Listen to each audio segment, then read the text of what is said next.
Le baiser, un décideur précoce. Comme souvent dans les petites villes, il y avait pas mal de personnages particuliers à Molching. Quelques-uns habitaient la rue Himmel. Frau Holzapfel n'était qu'un membre de la distribution. Parmi les autres, on trouvait Rudi Steiner, le jeune voisin obsédé par la tête noire américain Jesse Owens. Frau Diller, la propriétaire de la boutique au coin de la rue, une Arienne pure et dure. Tommy Müller, un gamin qui avait subi plusieurs opérations à la suite d'otites à répétition et se retrouvait avec le visage traversé par une rivière de porose et de tics épisodiques. Un homme connu sous le nom de Pfifficus, si vulgaire qu'à côté de lui, Rosa Huberman ressemblait à une orfèvre de mots doublée d'une sainte. Globalement, c'était une rue peuplée par des gens modestes, malgré l'apparent redressement de l'économie sous Hitler. Il y avait encore des poches de pauvreté dans la ville. Les locataires de la maison voisine de celle des Huberman étaient donc les Steiner. La famille comptait 6 enfants. L'un d'eux, Rudi, allait devenir le meilleur ami de Liesel, puis plus tard le complice et parfois le catalyseur de ses délits. Elle fit sa connaissance dans la rue. Quelques jours après le premier bain de Liesel, maman lui permit d'aller jouer dehors avec les autres enfants. Dans la rue Himmel, les amitiés se nouaient à l'extérieur, quel que fût le temps. Les enfants se rendaient rarement les uns chez les autres, car les logements étaient exigus et chichement meublés. Par ailleurs, c'était dans la rue qu'ils se livraient avec ardeur à leur passe-temps favori, le football. Les équipes étaient constituées avec sérieux. Des poubelles délimitaient la cage du gardien de but. Comme l'isole était nouvelle, on la colla aussitôt entre deux de ces poubelles. Tommy Müller fut finalement libéré, bien qu'il fût le joueur de foot le plus nul que la rue ait connu. Tout se passa bien jusqu'au moment fatal où Rudi Steiner fut plaqué dans la neige par un Tommy Müller rongé par la frustration.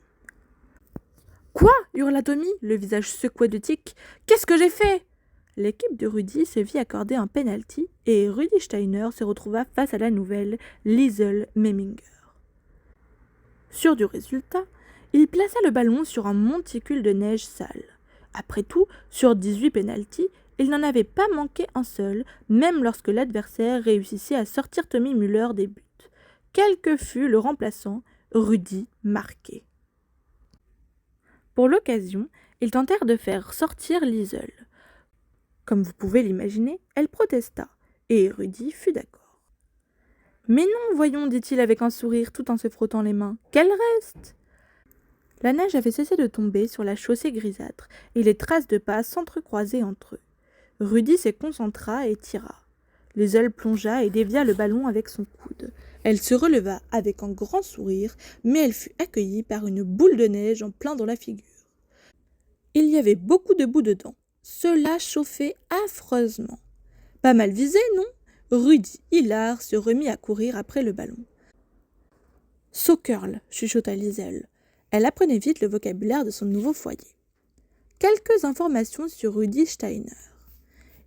Il avait 8 mois de plus que Liesel, des jambes osseuses, des dents pointues, des yeux bleus allongés et des cheveux jaunes citron. Il était l'un des 6 enfants de la famille Steiner et avait toujours faim. Rue Himmel, on le considérait comme un peu bizarre à cause d'un épisode dont on parlait peu, mais qu'on avait baptisé l'incident Jesse Owens. Une nuit, il s'était barbouillé de noir et il était allé courir le 100 mètres sur la piste locale. Bizarre ou pas, Rudi était destiné à devenir le meilleur ami de Liesel. Une boule de neige en pleine figure est certainement la meilleure entrée en matière pour une amitié durable. Quelques jours après avoir commencé l'école, Liesel alla en classe en compagnie des Steiner. La mère de Rudi, Barbara, avait entendu parler de la boule de neige et fait promettre à son fils d'accompagner la nouvelle. À la décharge de Rudi, il faut dire qu'il fut ravi d'obéir. Il n'avait rien d'un gamin misogyne, il aimait beaucoup les filles et tout particulièrement Liesel, d'où la boule de neige. En fait, Rudi Steiner était l'un de ces jeunes audacieux, très confiants quand il s'agit de filles. Il y a toujours dans un groupe ce genre de garçon, qui n'a pas peur du sexe opposé, justement parce que tous les autres le craignent, et qui sait prendre une décision le moment venu. En l'occurrence, Rudi avait déjà des vues sur Liesel Memminger. Sur le chemin de l'école, il tenta de glisser quelques commentaires sur la ville, tout en intimant au plus jeune Steiner de la fermer et en étant prié par ses aînés de se taire. Le premier détail intéressant qu'il signala à Liesel fut une petite fenêtre au premier étage d'un groupe d'immeubles. « C'est là qu'habite Tommy Müller, dit-il, puis il se rendit compte qu'elle ne voyait pas qui c'était. « Celui qui a des tiques, poursuivit-il. À 5 ans, il s'est perdu au marché. C'était le jour le plus froid de l'année, et il était comme un bloc de glace quand on l'a retrouvé 3 heures après. Il avait les oreilles dans un sale état. Elles ont fini par s'infecter et on l'a opéré 3 ou 4 fois. Les toubibs lui ont bousillé des nerfs, du coup maintenant il a des tiques. Et il joue mal au foot, glissa Liesel. C'est le plus mauvais. La prochaine curiosité qu'il tenait à lui montrer, c'était le bazar de Frau Diller au bout de la rue Himmel. Une remarque importante à propos de Frau Diller. Elle avait une règle d'or. Frau Diller était une femme à l'air dur, avec de grosses lunettes et un regard méchamment perçant. Elle cultivait cette apparence afin de décourager toute tentative de vol dans sa boutique, qu'elle occupait dans une attitude toute militaire, avec une voix glaçante et même une haleine qui sentait le Heil Hitler. Le magasin lui-même était blanc, froid et sans vie. La petite maison voisine qu'il comprimait frissonnait un peu plus que les autres bâtiments de la rue Himmel. Frau Diller entretenait ce côté réfrigérant, le seul article qu'elle offrait gratis. Elle vivait pour son magasin et son magasin vivait pour le Troisième Reich. Quand le rationnement fut mis en place, un peu plus tard dans l'année, elle eut la réputation de vendre sous le manteau certains produits difficiles à trouver et de donner l'argent au parti nazi. Sur le mur derrière l'endroit où elle se tenait généralement, une photo du Führer était encadrée. Si l'on entrait dans sa boutique sans lancer Heil Hitler, on n'était pas servi. Au moment où il passait devant, Rudy attira l'attention de Liesel sur le regard blindé qui surveillait la rue depuis la vitrine. « Dis Heil quand tu rentres », la prévint-il sur un ton solennel. Après avoir dépassé la boutique, Liesel se retourna. Les yeux agrandis par les verres étaient toujours là, collés à la vitrine. L'artère principale qui faisait l'angle avec la rue Himmel, la rue de Munich, était pleine de neige à demi fondue. Comme souvent, des soldats à l'entraînement arrivaient au pas cadencé, sanglés dans leur uniforme.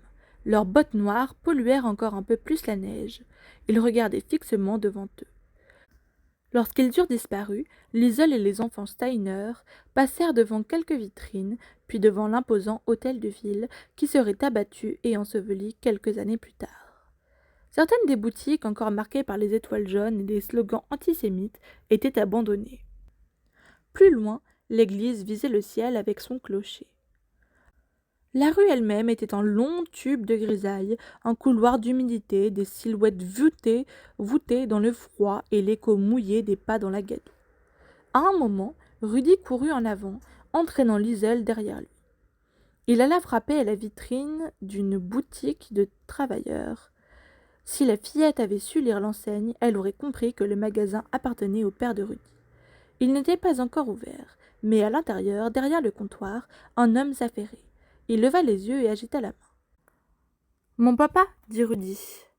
Bientôt, des Steiner de toutes les tailles les entourèrent, les plus jeunes faisant bonjour ou envoyant des baisers à leur père, les plus âgés se bornant à un simple signe de tête. Puis, ils poursuivirent leur route jusqu'à la dernière curiosité que Rudy voulait montrer à Liesel avant l'école. Le dernier arrêt, la rue des Étoiles jaunes. C'était un endroit où personne ne voulait s'arrêter pour regarder, mais presque tout le monde le faisait. Dans cette rue, qui ressemblait à un long bras fracturé, se dressaient plusieurs maisons, aux fenêtres lacérées et aux murs meurtris. Sur les portes étaient peintes des étoiles de David. Ces maisons étaient presque comme des lépreux. Au minimum, elles étaient des plaies infectées sur le terrain allemand blessé. « Schillerstrasse » dit Rudy. « La rue des Étoiles jaunes. » Tout au bout, des gens allaient et venaient. Le grésil les faisait ressembler à des fantômes.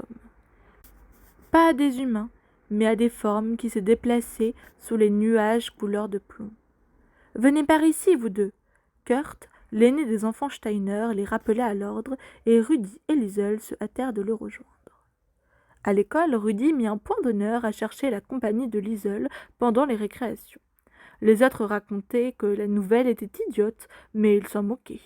Depuis le début, il fut à ses côtés et il y serait plus tard, lorsque la frustration ferait exploser Liesel, mais ce ne serait pas gratuit. Il y a pire qu'un garçon qui vous déteste, un garçon qui vous aime. Un jour de la fin avril, au retour de l'école, Rudy et Liesel attendaient de jouer au football dans la rue Himmel. Ils étaient un peu en avance et les autres n'avaient pas encore montré le bout de leur nez. La seule personne qu'ils aperçurent fut Pfiffikus, l'homme au vocabulaire ordurier. « Regarde, dit Rudy en le montrant du doigt. Portrait de Pfiffikus. Une silhouette frêle, des cheveux blancs, un père noir, pantalon marron, chaussures en décomposition, une bouche. Et quelle bouche! Hé, Pfiffikus! Au moment où au loin la silhouette se retournait, Rudy siffla.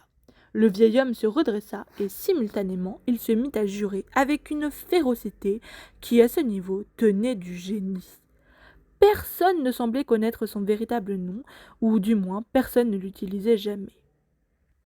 On l'appelait Pfiffikus parce que c'était le surnom que l'on donne aux gens qui aiment siffler, ce qu'ils savaient parfaitement faire.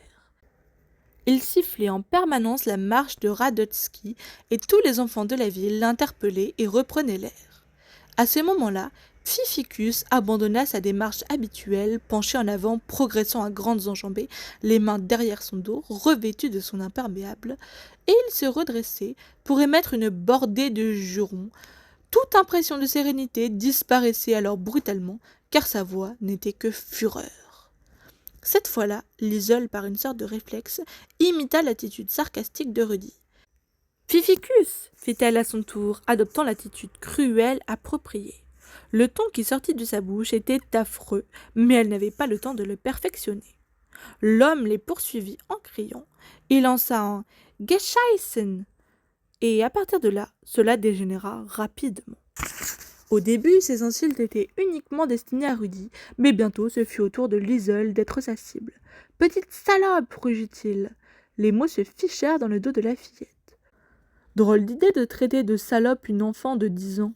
C'était du pur Pfiffikus. Tout le monde s'accordait à penser que lui et Frau Holzapfel auraient fait un joli couple. « Revenez !» furent les derniers mots que Liesel et Rudy entendirent, tandis qu'ils continuaient à courir. Ils ne s'arrêtèrent qu'une fois dans la rue de Munich. « Viens, dit Rudy lorsqu'ils eurent retrouvé leur souffle, on va un peu plus loin. » Il la conduisit sur le stade du père où avait eu lieu l'incident Jesse Owens. Les mains dans les poches, ils contemplèrent la piste qui s'étendait devant eux. Il ne pouvait maintenant se passer qu'une chose. Rudy attaqua. « Je parie que tu n'arrives pas à me battre aux 100 mètres, lança-t-il. Liesel ne l'entendait pas de cette oreille. « Je parie que si. Tu paries quoi, petite Saumensch? T'as des sous? Bien sûr que non. Et toi? Non. Mais Rudy avait une idée. Le loverboy se manifestait en lui. Si je gagne, j'ai le droit de t'embrasser. Il se baissa et entreprit de rouler son pantalon au-dessus du genou. Liesel fut pour le moins inquiète. M'embrasser? Quelle idée! Je suis crasseuse. Moi aussi. Visiblement, Rudy ne voyait pas pourquoi un peu de crasse entraverait ses projets. Il y avait un certain temps que ni l'un ni l'autre n'avaient plus pris de bain. Liesel réfléchit tout en observant les jambes maigrichonnes de son adversaire. Elles étaient du même gabarit que les siennes. « Il n'a aucune raison de me battre, se dit-elle. Elle hocha affirmativement la tête. C'était sérieux. « Si tu gagnes, tu m'embrasses. D'accord, dit-elle. Mais si c'est moi qui gagne, j'arrête d'être Gaulle. » Rudy considéra la question. « Ça me va, dit-il. » Ils se serrèrent la main. Le ciel était lourd, il y avait de la brume et la pluie commençait à tomber en fin copeaux. La piste était plus boueuse qu'elle n'en avait l'air. Les deux concurrents se préparèrent. Rudy donna le signal du départ en lançant un caillou en l'air. « Je ne vois même pas la ligne d'arrivée, gémit Liesel. Tu crois que je la vois, moi ?» Le caillou toucha le sol et ils s'élancèrent.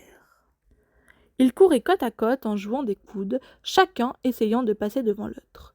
Leurs pieds s'enfonçaient dans le sol, collants, et ils se retrouvèrent par terre à une vingtaine de mètres de l'arrivée. « Jésus-Marie-Joseph » s'écria Rudy, « je suis couvert de merde !»« Ce n'est pas de la merde, mais de la boue » corrigea Liesel, qui n'en était pas si sûr que ça. Ils avaient glissé sur 5 mètres encore. « On dit qu'on a fait un match nul ?» Rudy la regarda, le regard plus bleu que jamais, un sourire carnassier aux lèvres. La boue lui mangeait la moitié du visage. « S'il n'y a pas de gagnant, je peux quand même avoir mon baiser ? Jamais de la vie !» Liesel se releva et brossa sa veste. « Tu n'auras plus à garder les buts. Mets-les-toi là où je pense. » Tandis qu'il regagnait la rue Himmel, Rudy le prévint. « Un jour, Liesel, tu mourras d'envie de m'embrasser. » Mais Liesel savait, elle se le jurait. Tant qu'il serait de ce monde, elle n'embrasserait jamais ce minable Sauerkerl, et surtout pas aujourd'hui. Elle avait mieux à faire. Elle contempla la boue dont elle était couverte des pieds à la tête, et se rendit à l'évidence. Elle va me tuer. Elle, bien sûr, c'était Rosa Huberman, connue aussi sous le nom de Maman, et effectivement, il s'en fallut de peu qu'elle ne tue Liesel. Le mot Saumensch revint à maintes reprises, tandis qu'elle lui infligeait une raclée mémorable. L'incident Jesse Owens. Comme nous le savons, vous et moi, Liesel n'habitait pas rue Himmel au moment où Rudy accomplit son acte d'infamie juvénile. Pourtant, rétrospectivement, elle avait l'impression d'y avoir assisté. Dans son souvenir, elle était en quelque sorte devenue membre du public imaginaire de Rudy. Si personne n'en parlait, ce n'était pas le cas de Rudy. Tant et si bien que lorsqu'elle en vint à raconter sa propre histoire, l'incident Jesse Owens en faisait partie, au même titre que les événements dont elle avait été témoin direct. C'était l'année 1936, les Jeux olympiques d'Hitler. Jesse Owens venait de remporter sa 4e médaille d'or au relais 4 fois 100 mètres. Le refus d'Hitler de lui serrer la main et l'idée qu'il pût être considéré comme un sous-homme en tant que noir firent le tour du monde. La performance d'Owens stupéfia même les plus racistes des Allemands. Personne ne fut plus impressionné que Rudi Steiner. Toute la famille était réunie dans le salon lorsqu'il se glissa hors de la pièce et se dirigea vers la cuisine. Il prit un peu de charbon dans le fourneau et referma dessus sa petite main. Maintenant, un sourire, il était prêt. Il se passa le charbon sur tout le corps jusqu'à être totalement noir. Il en mit même une couche sur ses cheveux. En voyant son reflet dans la vitre, le jeune garçon eut un sourire un peu fou. Puis, en short et tricot de peau, il s'empara discrètement du vélo de son frère aîné et se dirigea vers la piste. Dans sa poche, il avait emporté un peu de charbon de réserve, au cas où le noir de sa peau s'en irait. Liesel imaginait le ciel de cette nuit-là, avec la lune cousue sur la voûte céleste et les nuages piqués tout autour. Le vélo rouillé s'arrêta dans un grincement d'agonie devant la clôture du stade. Rudy enjamba celle-ci, atterrit de l'autre côté et trottina vers le départ du 100 mètres. Puis, après quelques étirements aussi enthousiastes que maladroits, il prit ses marques en creusant le sol. Il se concentra en faisant quelques pas sous la voûte sombre du ciel où l'observaient les nuages et la lune. « Owens a l'air très en forme, lança-t-il en prenant la voix d'un commentateur sportif. Ça pourrait bien être cette fois sa plus grande victoire. Il serra les mains imaginaires des autres athlètes et leur souhaita bonne chance, pour le principe. Le starter leur fit signe de s'aligner. Des gens s'étaient massés tout autour de la piste. Ils scandaient tous la même chose, le nom de Rudi Steiner. Et Rudi Steiner s'appelait Jesse Owens. Le silence se fit. Ses pieds nus accrochèrent le sol, il sentait la cendrée entre ses orteils. Sur ordre du starter, il se redressa à demi, puis le coup de feu troua la nuit. Pendant le premier tiers de la course, les concurrents furent à peu près à égalité. Mais, très vite, l'Owens noirci au charbon laissa les autres derrière lui. « Owens est en tête !» hurla-t-il en filant sur la piste vide vers les applaudissements frénétiques, vers la gloire olympique. Il sentit même son torse couper le cordon sur la ligne d'arrivée, au moment où il franchit la ligne. Lui, l'homme le plus rapide du monde. C'est seulement au cours de son tour d'honneur que les choses se gâtèrent. À l'arrivée parmi les spectateurs se tenait son père, tel un père fouettard au complet veston. Comme je l'ai dit, le père de Rudy était tailleur. Et on le voyait rarement dans la rue, autrement qu'en costume cravate. Dans ces circonstances précises, il était juste en costume et chemise déboutonnée. « Was ist los ?» demanda-t-il à son fils lorsque celui-ci apparut dans toute sa gloire charbonneuse. « Qu'est-ce qui se passe ici ?» La foule s'évanouit, une brise la remplaça. Je m'étais assoupie dans mon fauteuil quand Kurt a remarqué que tu avais disparu. Tout le monde te cherche. Ordinairement, Monsieur Steiner était un homme d'une extrême courtoisie. La découverte de son fils, noirci au charbon par une nuit d'été, sortait toutefois à ses yeux de l'ordinaire. Ce gosse est cinglé, marmonna-t-il, tout en reconnaissant en son fort intérieur qu'avec 6 enfants, ce genre de choses devait forcément arriver.